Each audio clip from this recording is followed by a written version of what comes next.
ദുൽഖർ സൽമാനെ നായകനാക്കി നഹാസ് ഹിദായത്ത് സംവിധാനം ചെയ്ത് ആഗസ്റ്റ് 20-ന് റിലീസ് ചെയ്യാനിരുന്ന ഐ ആം ഗെയിം എന്ന ചിത്രത്തിൻ്റെ പുതുക്കിയ റിലീസ് തീയതി ഇപ്പോൾ ഔദ്യോഗികമായി പ്രഖ്യാപിച്ചിരിക്കുകയാണ്. ചിത്രം സെപ്റ്റംബർ 3-നാണ് റിലീസ് ചെയ്യാനായി ഇപ്പോൾ തീരുമാനിച്ചിരിക്കുന്നത്.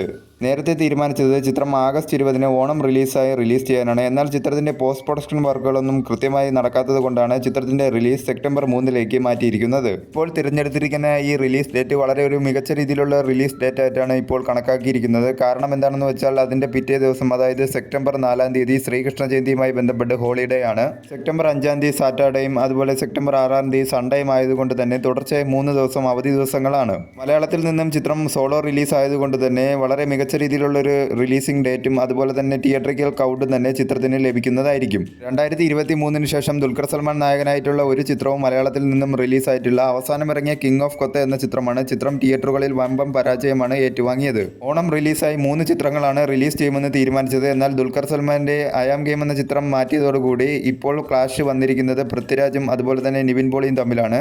ഓണം ക്ലാഷ് ആരായിരിക്കും തൂക്കുമെന്നുള്ള കാര്യത്തിൽ ഇപ്പോഴും ആകാംക്ഷ തുടരുകയാണ്.